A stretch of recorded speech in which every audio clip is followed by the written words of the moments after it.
necesidades identificamos y por ende qué cosas, digamos, deberíamos atacar. Entonces, este es un trabajo conjunto entre el Observatorio Fiscal y el Observatorio Laboral. Y pues sin más, para honrar también el tiempo de ustedes, pues empecemos. Entonces, empecemos con los datos generales de Colombia.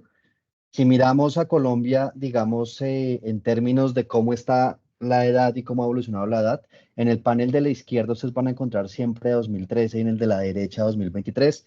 En 2013 éramos 46 millones, un poco menos. En 2023 éramos 51 millones. Fíjense que en 2013 éramos 27% de la población estaba entre 0 y 14 años. 10 años después, ese número se ha reducido en 5% y tenemos 22,5% de la población. Por el otro lado, en los adultos mayores, en 2013 teníamos 11% de la población, hoy en día tenemos 15,3%. Esto claramente nos está hablando que hay un envejecimiento poblacional. En 4 años tenemos 4% más de adultos mayores. Estos adultos mayores, por supuesto, van a demandar recursos económicos para su subsistencia. Vamos a ver un poco qué actividades están haciendo. Van a demandar pensiones y ya vamos a ver si como sociedad les hemos dado más cobertura a ellos.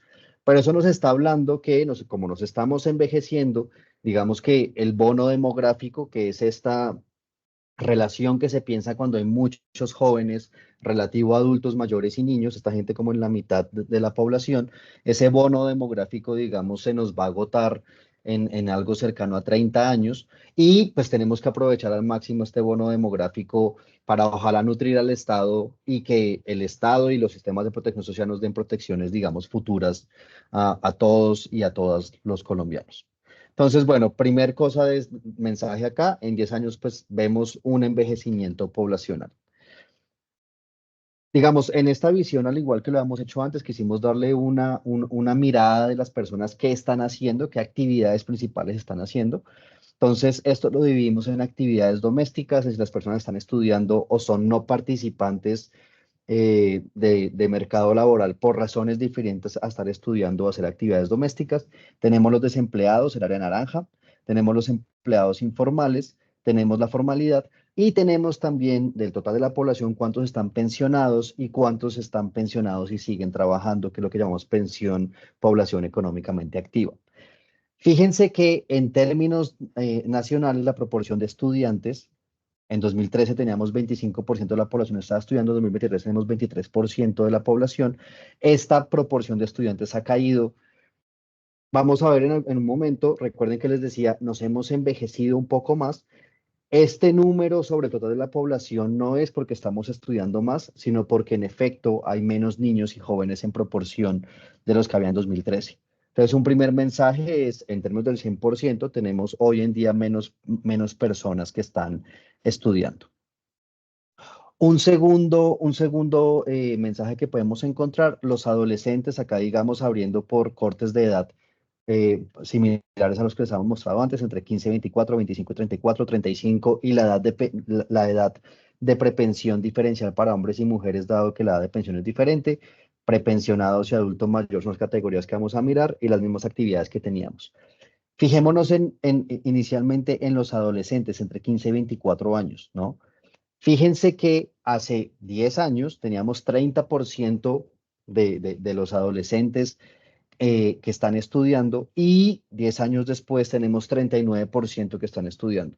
Esto es una buena noticia, digamos que esto nos habla de coberturas educacionales en 10 años.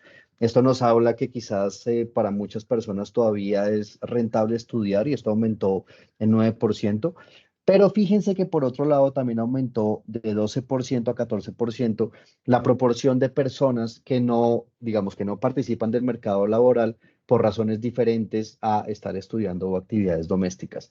Esto un poco lo que nos está diciendo es también hay una proporción importante que ha crecido de personas que están empezando su vida, digamos, laboral, personal, y están decidiendo no participar. Y esto, pues, digamos que también puede prender alarmas. Hay una proporción de personas que nos están preparando para el futuro.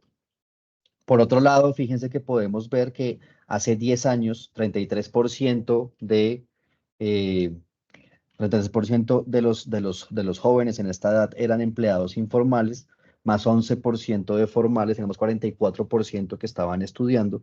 que estaban trabajando, perdón, entrando prematuramente al mercado laboral.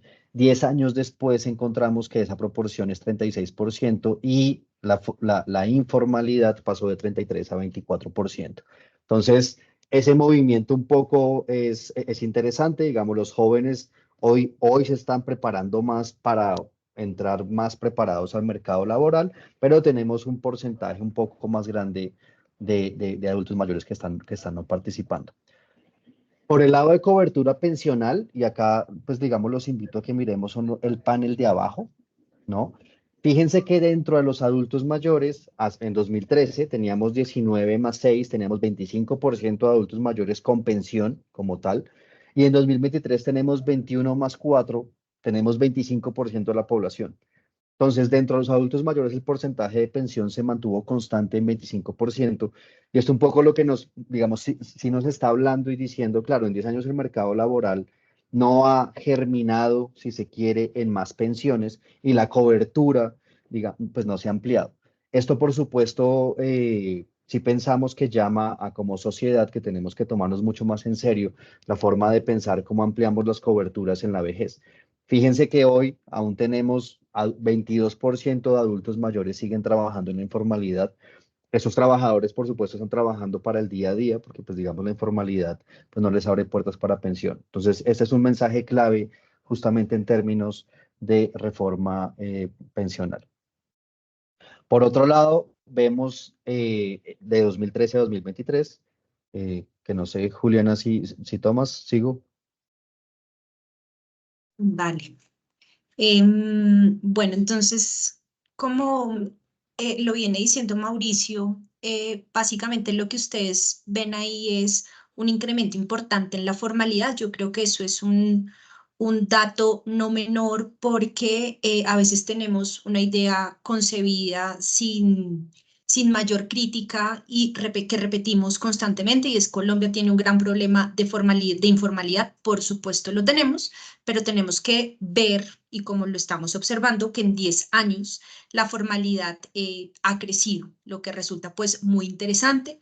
Hay estudios que nosotros mencionamos de paso, nosotros no evaluamos en este informe estas dos políticas que les voy a mencionar, pero hay estudios que sí han mostrado que han habido diferentes normas laborales durante este periodo de tiempo que han tenido un impacto positivo en la formalidad. La reforma tributaria del 2012, que es la 1607, que es la que exonera a los empleadores del pago de algunos parafiscales y un porcentaje de salud frente a los trabajadores que ganen menos de 10 salarios mínimos. Y el decreto 2616, que lo medimos también con Mauricio en otra oportunidad, que lo que permite es la cotización por semanas, que de hecho se retoma en la reforma pensional. Entonces yo creo que ahí un mensaje interesante es, hemos crecido en la formalidad, posiblemente impulsado por estas dos políticas laborales que se han evaluado en otros momentos y tal vez por otras políticas. Si quieres ponerle, eh, junto a eso, como también ya lo decía Mauricio, si bien ha crecido la formalidad, hay un dato que no es menor y es que ha incrementado la no participación laboral en todas las edades. Esto puede ser relevante porque si bien hemos crecido en la formalidad, también hay un grupo de personas que no están participando en el mercado laboral. Y esto también nos hace pues pensar, por ejemplo, en el fenómeno de los jóvenes que denominan ninis, que ni estudian ni trabajan, y vemos que este grupo poblacional también tiene un crecimiento importante en la no participación laboral. No estamos buscando trabajo y no estamos empleados. Entonces, hay unos desafíos importantes que nos llevan a preguntarnos, pueda que sean decisiones internas de la familia lo que lleva a tomar esas decisiones, como pueda que sea otro tipo de decisiones que toque atender, porque finalmente del mercado laboral dependen muchas cosas positivas para las personas, incluidas en un futuro los retornos pensionales. Entonces creo que esas dos ideas adicionales sobre cambios. Bueno, ahí volvemos a ver el incremento de la formalidad en todas las edades y el incremento de la no participación laboral, un incremento de 2 puntos porcentuales y un incremento en la formalidad de 4 puntos porcentuales. Y aquí, digamos, hay otro punto muy interesante y es que más adelante vamos a ver que la no participación laboral es mayor en las mujeres. Entonces, una de las cosas que nos interesaba también mostrar es ver cómo las mujeres o ahondar en las brechas que siguen existiendo en el mercado laboral entre mujeres y hombres.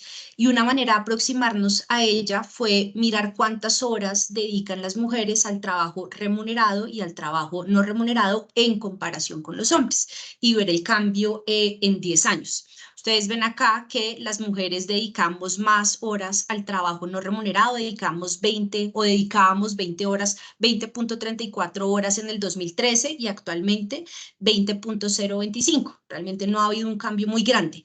Mientras los hombres dedicaban 8.2 horas al trabajo no remunerado, es decir, al trabajo en sus hogares por semana, y actualmente dedican 8.4. Es decir, no ha habido un cambio importante en las horas y las brechas que existen entre hombres y mujeres frente al trabajo que dedicamos al trabajo en nuestros hogares no remunerado. Entonces, esto sigue prendiendo alarmas porque siguen habiendo situaciones particulares en nuestros hogares que sobrecargan de una manera importante a las mujeres. Entonces, si bien somos más formales, tal vez más educadas, seguimos asumiendo una carga adicional en nuestros hogares que no ha cambiado en 10 años. Si quieres, continúa, Mauro. Perfecto. Ya centrándonos un poco, digamos, la mirada hasta este momento anterior había sido todo digamos, todo Colombia, si se quiere, todas las actividades, el tiempo que se dedica y demás. Ahora vamos a empezar a hacer un zoom en los empleados, ¿no? Y como sabemos, digamos, la formalidad es esta relación en la cual se cotiza seguridad social, salud y o pensión y demás. La definición que tenemos acá es cotizar a pensión un poco para sazonar toda la discusión relativa a reforma pensional. Y ya, dado que de aquí en adelante vamos a hablar solo de los empleados, entonces vamos a hablar de cómo se da la educación en la informalidad y en la formalidad. Fíjense que empezando acá en 2013, teníamos que el 54% de los informales tienen educación básica, ¿no? 25% tienen educación media. Un poco lo que vemos si pasamos a la formalidad es que la formalidad está muy relacionada con educación superior, 51% de los mismos. Entonces lo que vemos es que la formalidad está relacionada con niveles educativos más altos. Y esto, digamos, es importante también para entender retornos a la educación, eventualmente lo vamos a ver más tarde. Una parte puede ser salarios y la otra seguridad en el empleo, ¿no? 10 años después, fíjense que se sigue manteniendo, digamos, entre más informal una persona en promedio está menos educada, entre más formal está más educado y ha aumentado esta proporción. Ahora tenemos que el 58% de los formales tienen educación. Entonces, esto como mencionaba, luego retomaremos un poco. Eso también es interesante para entender las personas por qué se están educando en el país. Un dato, digamos, también interesante pues, a este nivel, fijémonos, acá tenemos como por hombres y mujeres a nivel nacional bastantes cosas, la tasa de no participación, la tasa de desempleo, la tasa de no participación son los no participantes sobre población, población en edad de trabajar, perdón, todos los que pudiesen trabajar. Fíjense que acá un poco lo que mencionaba Juliana, las mujeres siempre tienen una mayor tasa de no participación que los hombres, eso se sigue manteniendo, ¿no? Entonces, si nos centramos en no participación, el mensaje por género es el mismo. Fíjense que en los hombres pasamos de 18 a 23 y mujeres 42 a 47. Ha subido la no participación en 10 años. En términos de la tasa de desempleo, que la tasa de desempleo es aquellas personas que quieren buscar trabajo sobre los que quieren buscar trabajo y los que tienen trabajo. En tasa de desempleo no hemos tenido mayores cambios, en hombres aumentó levemente, en donde ya vemos un cambio también bastante interesante, como ya hemos mencionado, es en tasa de formalidad. Fíjense que los hombres y mujeres hace 10 años tenían 33% de formalidad. Hoy en día los hombres llegan a 41 y las mujeres a 45. Acá este también es un mensaje importante. Las mujeres empleadas hoy en día son más formales que los hombres y esto pues se ve acá. Esto no, digamos, esto digamos hay que tomarlo con calma. Esto no nos dice que hayan más mujeres empleadas, sino de las mujeres empleadas hay más mujeres en la formalidad. Digamos que por género los hombres sí trabajan más, pero condicional a tener un empleo, los hombres son más informales que las mujeres. Hoy en día eso es algo interesante y nos habla, digamos, de todo este cambio de composición, si se quiere, el portafolio de decisiones laborales de los hogares. Y nuevamente hacer hincapié, ¿no? Fíjense que es súper interesante que sube la formalidad y al tiempo sube la no participación y este fenómeno, digamos, que pues merece ser comprendido mucho más, pues para poder proponer de mejor forma, pues las propuestas y todo lo que estamos pensando en la actualidad. Bu- ¿Sigues? Vale. En tema salarial, creo que también hay o vimos unos cambios interesantes. Ahí ustedes ven que lo que estamos mostrando son los salarios promedio respectivo al salario mínimo legal mensual vigente del 2013 y del 2023. Entonces, esta gráfica lo que nos muestra es que ha disminuido, pues no que ha disminuido, sino que no ha crecido en comparación con el salario. Ah, no, sí ha disminuido, perdón. No, se ha disminuido en comparación con el salario mínimo. Entonces, miren que en la informalidad el salario promedio es 0,93.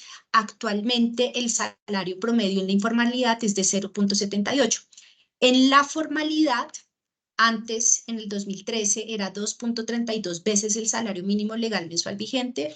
Hoy el salario promedio en la formalidad es 2,18. Entonces, ha habido cambios que alertan porque el salario promedio que se está recibiendo no ha incrementado en comparación con el salario mínimo legal mensual vigente. Esto puede suceder por muchas cosas. Nosotros en el informe no ahondamos en estas causas, proponemos algunas hipótesis, como por ejemplo, llamar la atención a las dos últimas subidas de los dos últimos gobiernos del salario mínimo legal mensual vigente, que tal vez esté muy por encima de los salarios reales que tiene el mercado laboral la capacidad de pagar, o tal vez también tenemos problemas relacionados con la capacidad que tienen las empresas para reconocer los salarios, teniendo en cuenta que nuestro país es un país preponderantemente de empresas medianas y pequeñas. Entonces, como hipótesis presentamos estas dos.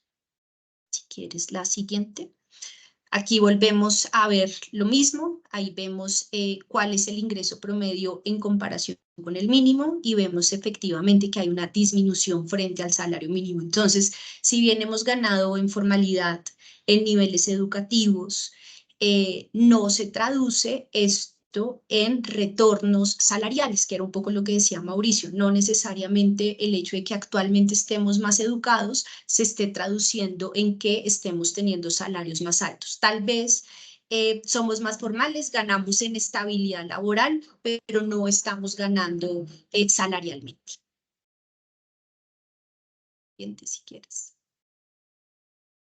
Si quieres, continúa, que es la educación.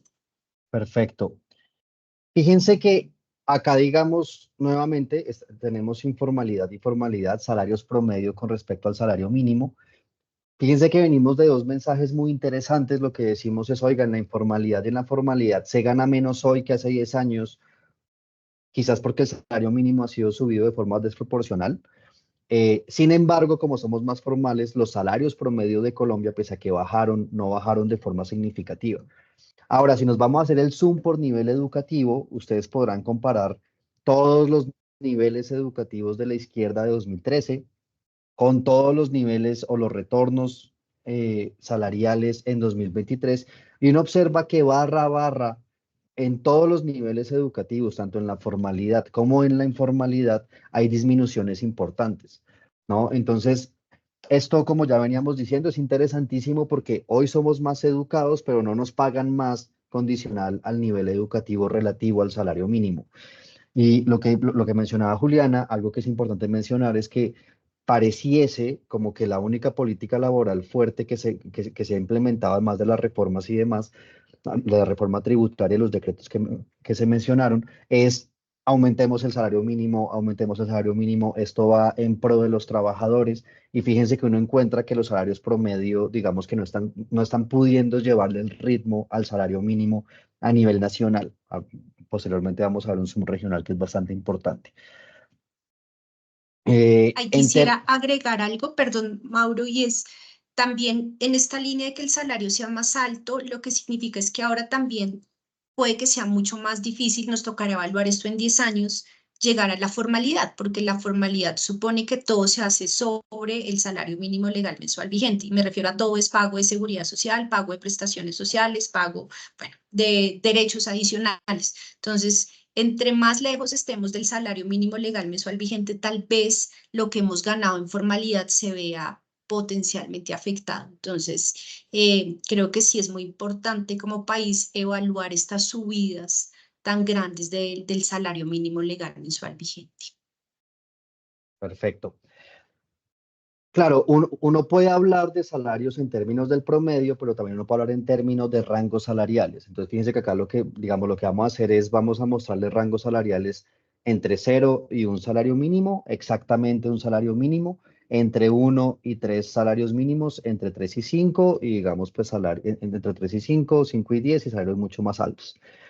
Entonces, fíjense que en 10 años la proporción de personas que ganaban menos del mínimo, 46% y 43%, no ha cambiado. Digamos que ahí como sociedad no hemos traído gente de los que están ganando menos del mínimo a vengan y ganen más, que ha sido muy interesante. Fíjense que hace 10 años 5% ganaban exactamente el salario mínimo y hoy 11% ganan exactamente el salario mínimo. Esto un poco lo que nos está diciendo es, hoy el mínimo importa más. Fíjense que este rango le ha quitado participación a los que estaban un poco arriba y un poco lo que nos está diciendo es, hoy el salario mínimo importa mucho más, es mucho más, hay más personas ganando, hay más personas que llegan a la formalidad justamente ganando el salario mínimo y nuevamente creo que esto tiene que prendernos pues como o llamar la atención de quizás hemos subido de forma desproporcionada y ya hay mucha gente pegada al mínimo. Quizás si seguimos como vamos, pueden pasar varias cosas que termine 20% ganando exactamente el mínimo en 10 años o algo por el estilo, o que eventualmente digamos que pues la formalidad, como decía Juliana, se vuelva una restricción que eventualmente sea mucho más complejo de llevar. Entonces, esto creo que son señales de alarma que nos dicen, parémosle mucha más atención a los efectos que estas subidas están teniendo en el mercado laboral, porque ya se ve que los salarios promedio no suben más que el mínimo y que hay más personas que ganan exactamente el mínimo. En términos, digamos, acá también le quisimos dar una mirada regional y pues hay otras figuras en el informe para que las miren, pero lo que es muy interesante es que si ustedes miran, claro, acá le quisimos dar una figura de las 5 grandes ciudades, 19 medianas, otras urbanas y rurales. Si uno se enfoca en los formales, en las 5 áreas grandes, ellas han sido las únicas que han podido llevar el ritmo del aumento del salario mínimo. Entonces, fijémonos que en 2013, digamos, en las 5 grandes ciudades en la formalidad se ganaba 2.69 veces el salario mínimo, 2023 2.68 veces. Le hemos seguido el ritmo. En mujeres, en 2013 era 2.38, en 2023 2.36. Se ha perdido un poquito, pero han sido los únicos territorios que han, digamos, sobrevivido en salarios promedio a estos aumentos tan grandes del salario mínimo. El resto de regiones sí pierden un montón, digamos, esta proporción. Y esto creo que sí nos pone a pensar en, quizás la legislación del salario mínimo ha sido pensada desde las grandes ciudades, han sido las únicas que han logrado mantener en la formalidad, digamos, que esa proporción de salarios y el resto del país, digamos, pues ha perdido competitividad en estos términos. Esto pues puede generar incentivos a migraciones, hoy más que hace 10 años, porque se gana más en las grandes ciudades que en los demás territorios del país. Y esto nuevamente es una señal de efectos del salario mínimo sobre las distribuciones salariales. Ahí yo agregaría, y es, nosotros previamente el año pasado hicimos también otro estudio a propósito del proyecto de reforma laboral que el año pasado se empezó a discutir, y una de nuestras propuestas era pensar en salarios diferentes por regiones y por tamaño de empresa. Un poco esta gráfica lo que apoya es una propuesta eventual. Obviamente tiene que evaluarse muchas más capas de complejidad y otros eventuales impactos, pero es una gráfica que nos permitiría pensar en medidas como estas diferenciales por región y por tamaño de empresa. Porque no es lo mismo, y ya la gráfica enseguida Mauricio les contará, no es lo mismo vivir en las grandes ciudades, como ustedes lo van a ver ahí, que en otras zonas, y no es lo mismo la capacidad que tienen las empresas en las grandes ciudades para pagar el salario mínimo o más o un poquito más del salario mínimo que en otras zonas, aunque incluso en las ciudades es difícil reconocer salarios muy por encima del salario mínimo legal mensual vigente.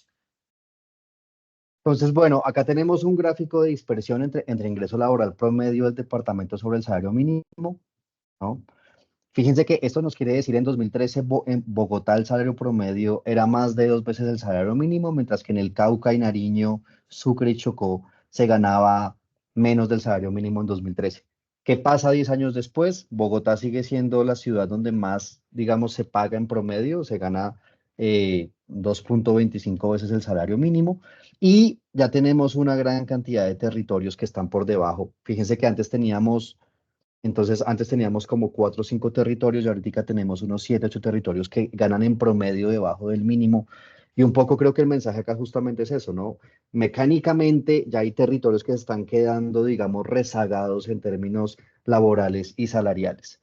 Entonces, pues acá hay unos mensajes de cambio de ranking. Fíjense que, claro, en términos de, llama la atención acá, fíjense que en términos de formalidad, antes Bogotá llegaba al 50% de formalidad. Hoy en día Bogotá, incluso superado por San Andrés, están llegando al 70% de formalidad. Esto fíjense que se nos está estirando esta gráfica porque pues hemos ganado en formalidad, pero no en todos los territorios, digamos que pues ha sucedido esto. Fíjense que, como les mencionaba, hace 10 años habían unos 4 o 5 departamentos que en promedio ganaban debajo del mínimo. Hoy, 2023, tenemos unos 8 o 9 departamentos que ganan debajo del salario mínimo. Y nuevamente esto, pues creo que tiene que prender alarmas de qué está pasando en esos territorios productivamente, cómo están hoy en día, esto qué incentivos pone para la migración y demás. Entonces, esta comparación creo que tiene demasiadas cosas que merecen que analicemos entre todos para el futuro.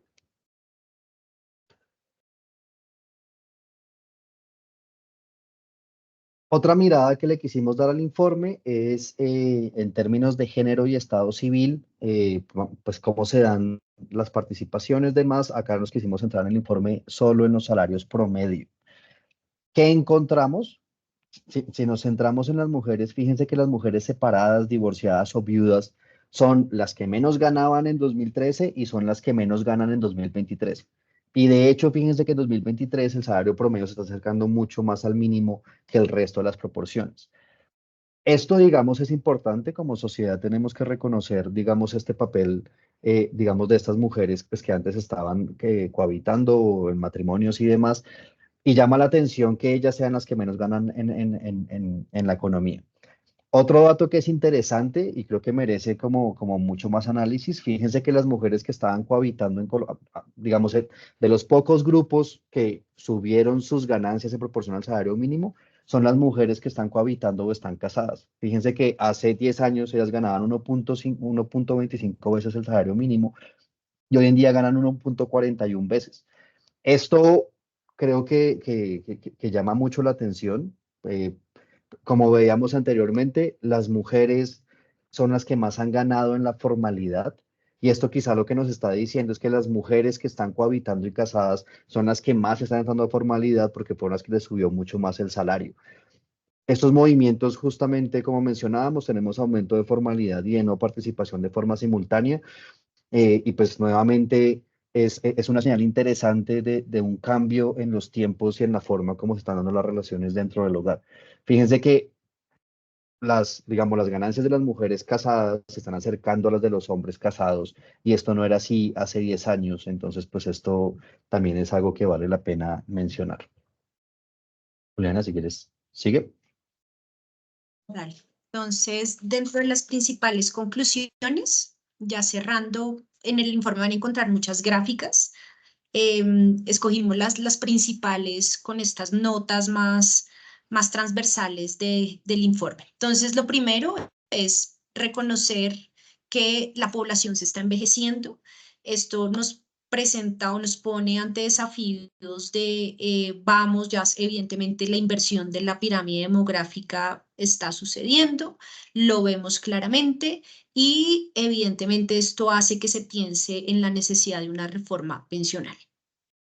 Junto a esto, pues es muy importante ver que también han descendido el número de niños, niñas, y por lo tanto esto va a presentar también desafíos en términos de educación para las universidades, porque pues van a haber muchas menos personas que se van a educar. Y un tercer punto sobre el envejecimiento, que también lo mencionamos, es estamos en un momento en donde podemos disfrutar del denominado bono demográfico, tenemos la mayor cantidad de personas en edad de trabajar y esto es una oportunidad para los países para crecer productivamente, para crecer en el mercado laboral y es un llamado también como país para preguntarnos qué estamos haciendo con esta oportunidad y los desafíos que se vienen dado el envejecimiento poblacional.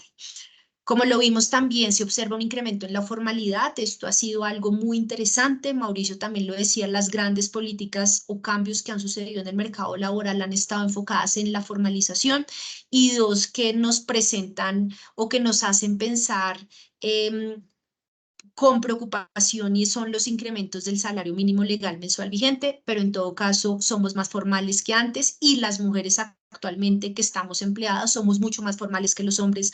Luego han habido unos avances también en superación de brechas entre hombres y mujeres de cara a la formalidad. Sin embargo, ha aumentado la no participación laboral en todas las edades. Esto resulta nuevamente muy preocupante si hablamos de la no participación de los jóvenes, un momento nuevamente reitero en el que estamos hablando del bono demográfico y también ahí es importante reiterar que la no participación es mayor en las mujeres, posiblemente por las dinámicas que existen en nuestros hogares, como se los contábamos en un comienzo, y es la disparidad entre horas que dedicamos al trabajo no remunerado versus las que dedicamos al trabajo remunerado en comparación con los hombres. En educación somos más educados, esto es supremamente interesante, pero esto no se traduce en mejores salarios, no hay este retorno esperado de la educación en mayor salario, tal vez sí en mayor estabilidad porque somos más formales, nos educamos y esto es una garantía de formalidad o al menos no es una garantía, está correlacionado con la formalización laboral, lo que es importante en condiciones de trabajo, pero no necesariamente se traduce en salarios porque como lo vimos, sigue habiendo un descenso salarial y una disparidad salarial, sobre todo entre las grandes ciudades y el resto de la región. Y ahí viene lo de las disparidades regionales. Y como lo mencionaba Mauricio, hay las necesidades también de considerar otro tipo de enfoques, dinámicas dentro del hogar para estudiar también en el mercado laboral, porque como vimos, las mujeres separadas son las que en peores condiciones están en el mercado laboral. Si quieres la siguiente. Y cierra. ¿Se repitió? Ah, no, que son propuestas. ¿Las hago o las dices tú? Bueno, entonces en términos de la no participación, como les mencionaba, es súper interesante ese tema que sube la formalidad, no suben salarios, pero aumenta la no participación. Esto requiere un análisis, digamos, muy profundo. ¿Qué está pasando ahí? La gente, digamos, los hogares, porque ya hay más formales y saben que va a haber una causación quizás de pensión en el futuro, entonces no participan. También tenemos que mirar remesas. De hecho, hay que entender qué está pasando con este fenómeno dual de formalidad y no participación. Como mencionábamos en protección social para adultos mayores, en 10 años no aumentamos la cobertura y esto creo que es un llamado de atención gigante para nosotros como sociedad, decir qué vamos a hacer por esos adultos mayores que no tienen cobertura para su vejez y pensarse los mecanismos y los canales y demás va a ser fundamental. Creemos necesario, y creo que pues esto también hay que decirlo, nosotros somos un país con un montón de exenciones tributarias por nivel de industria, casi que cada plan de gobierno le da exenciones diferentes a diferentes industrias. La política industrial del país ha estado casi que enfocada por ese lado.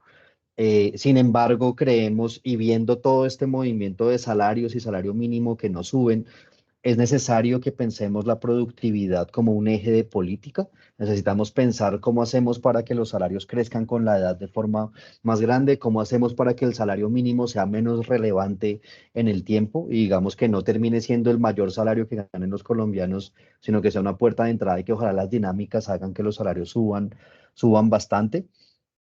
Como mencionábamos, claro, en el contrato laboral y en los mercados laborales, qué sé yo, una empresa está vendiendo más y eso no necesariamente se ve reflejado en mayores salarios. Necesitamos más y mejores bases de datos para esto. Y ojalá este sea un llamado de atención para que ojalá por fin la pila, los registros, digamos, que se dan, sean prácticamente públicos y todos podamos entender estos fenómenos. Es fundamental que entendamos qué está pasando en términos de empresas y negociación para poder pensar pues, el mercado laboral.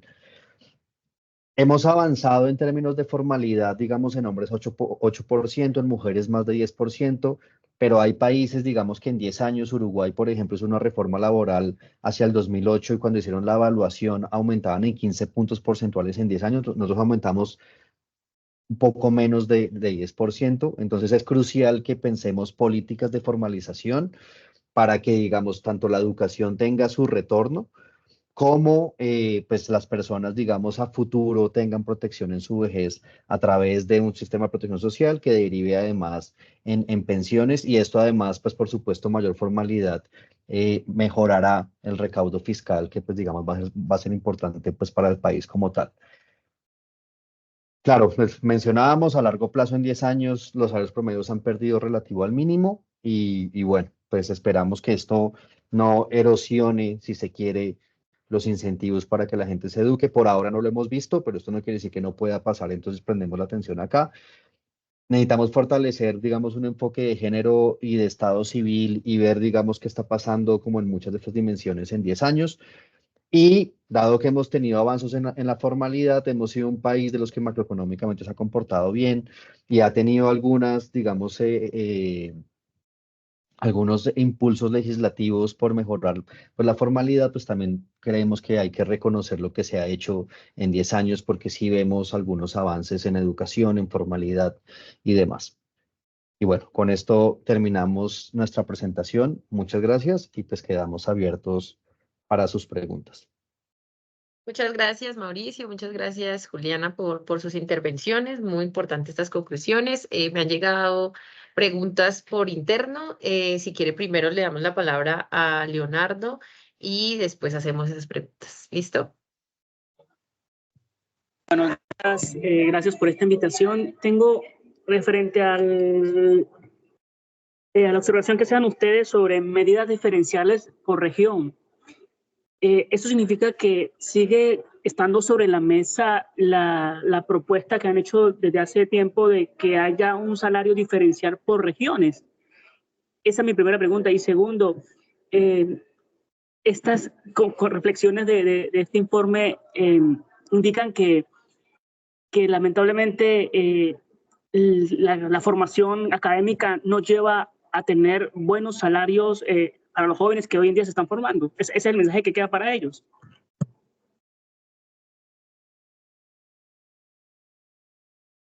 Bueno, sobre tu primera pregunta, es una propuesta que nosotros hicimos el año pasado a propósito de las discusiones del proyecto de reforma laboral que se surtieron en la anterior legislatura. El gobierno no las ha considerado, el Congreso tampoco las ha considerado en este momento, pero es una idea que volvemos a traer por nuevamente estos datos que nos muestran. La propuesta que nosotros teníamos es los municipios están clasificados de 1 a 6, creo que es de 1 a 6, y dependiendo de su clasificación también debería ser, o esto debería ser un criterio para definir un salario que podría ser regional y además diferenciar por tamaño de empresa, porque pueden haber regiones clasificadas en niveles, digamos, no tan altos, pero en donde hayan empresas, que sucede mucho en el país, empresas grandes y por supuesto son empresas que tienen la capacidad de reconocer salarios altos. Entonces, un poco también nosotros lo que le apostábamos en ese momento es esta evaluación de los municipios o la clasificación se reclasifican constantemente, es periódica. Luego, si el municipio va avanzando, entra a la siguiente categoría y esto supone que ya está en la capacidad de pagar un salario mucho más alto. Entonces, pues nuevamente es una propuesta que no se está discutiendo, pero es una propuesta que nosotros presentamos en su momento.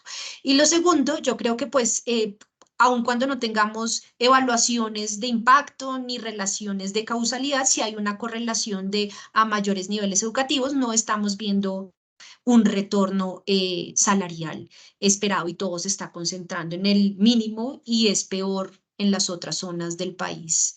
Y bueno, esto merece pues una discusión mucho más profunda y preguntas serias sobre el monto del salario mínimo que estamos pactando. Yo agregaría, Leonardo, que, es decir, igual tú sí encuentras hoy que a mayor educación se gana más. Entonces, sí hay una correlación positiva que entre más se educa, más se gana. Lo que llamamos la atención es que esa relación de salario sobre el mínimo hoy en día es menor, ¿no? Entonces, yo diría que hay que entender mucho más los retornos educativos, cómo se dan, porque fíjate que los retornos educativos se dan por un lado por salarios, sí se gana más en educación, pero se gana menos en relación con el mínimo hoy.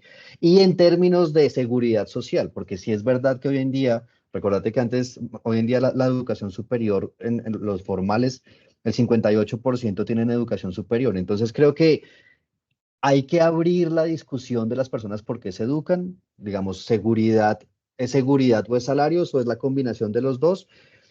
Y yo diría que lo que mencionas del término regionales, a mí al menos lo que me queda y me llama la atención es que tenemos que desbogotanizar, descentralizar las discusiones. Y uno ve los datos y uno dice, oiga, si regiones no han crecido en salarios y hay departamentos que en promedio han bajado relativo al mínimo, pues tenemos que abrir la puerta a políticas industriales regionales, a pensarnos de verdad si el salario mínimo regional es la salida, pero creo que lo que nos dicen los datos es, ojo, que estamos generando más dispersiones y no estamos convergiendo. Muchas gracias. Muchas gracias, Leonardo. Y seguimos con Diego Ojeda. Hola, buenos días. Muchísimas gracias por la información. Supremamente interesante el reporte. Y quisiera preguntarles, pues de pronto haciendo un análisis de cara a la reforma laboral y también pensional, ¿qué también responden estas dos propuestas del gobierno que cursan en el Congreso, pues a la realidad del mercado laboral que ustedes nos presentan hoy? Bueno, yo me aventuraría a decir, yo creo que, bueno, la reforma pensional es una solución de problemas ya causados en el mercado laboral. Nuestro sistema pensional depende enteramente del mercado laboral porque es un esquema contributivo. Entonces, si yo tengo problemas en el mercado laboral, esto se va a ver reflejado en el momento en que yo me pensione porque depende enteramente de las contribuciones que yo haga, que no sucede en todos los países. Hay países en donde existe una renta básica universal que es netamente no contributiva. Entonces, la reforma pensional no crea cambios en el mercado laboral. La reforma pensional está solucionando problemas que ya se generaron en el mercado laboral, que es importante. Yo creo que la reforma pensional tiene que hacer eso, pero por supuesto se tiene que acompasar con una reforma laboral. La reforma laboral que se está tramitando en el Congreso, que yo creo que no va a salir esta legislatura, posiblemente se impulse en las otras legislaturas, no tocan los temas que nosotros hemos planteado acá. Retoma una política que ya existía en formalidad, que es el decreto 2616 de 2013, que permite la cotización por semanas, dependiendo de los días que se trabajen en el mes, pero esto ya existía. Sin embargo, pues eso es interesante porque sí ha contribuido, toca algunas medidas en el campo, pero estos problemas que nosotros acabamos de ver, pues no es claro cómo los aborda la reforma laboral. Sí, yo agregaría que, pues en palabras del mismo gobierno, la reforma laboral que propusieron no está hecha para generar empleo, sino para mejorar condiciones de los que tienen empleo. Entonces yo creo que pues ellos mismos han puesto la línea, ¿no? Mucho lo que pusieron en el Congreso no pretende atacar estructuralmente ni la no participación ni el desempleo. Y pues un poco lo que nos dijeron es lo que queremos es mejorar cómo están los formales. Entonces creemos justamente que a ese nivel hay que enfocarnos en todas estas dimensiones de mercado laboral. También ojalá le demos una mirada amplia con temas de género, digamos, en propuesta de igualar licencia de maternidad y paternidad, la cual, digamos, también acompañamos. Pero pues hay, digamos, otras que uno se lo ponen a pensar, por ejemplo, este tema que el estatus civil tenga una correlación con menores salarios y particularmente para mujeres, pues quizás haya que pensarse un poco más medidas diferenciales para estas personas. No sé si lo laboral, no sé si lo pensional, digamos que tenemos propuestas por varios lados, pero abre la pregunta de tenemos que hacer medidas que respondan a todos y todas en los diferentes momentos de la vida. Algo que, por ejemplo, también mencionamos nosotros es, dado que nosotros tenemos una puerta de entrada a la formalidad, que es por un lado el salario mínimo y por otro lado 47 horas, pues van a haber personas que o por horas o por salario se ven excluidas de ese contrato social. Y quizás una cotización a seguridad social por nivel de ingresos, digamos, que permita que las personas puedan acomodar sus portafolios de decisiones, pues a lo largo de la vida, porque no todo, digamos, a lo largo de la vida no todos estaremos dispuestos a trabajar 47 horas, quizás hay momentos en que uno pueda trabajar más o menos, y creo que la ley debería ajustarse a esas necesidades. Muchas gracias, Mauricio. La pregunta que tenía por interno es prácticamente la que acaba de hacer Diego. Entonces, bueno, para cumplir con la hora que teníamos pactada, yo creo que podemos dar por terminado. Si alguien tiene de pronto otra pregunta, me la puede hacer por interno y en el transcurso del día la podemos ir respondiendo con Mauricio o con Julián.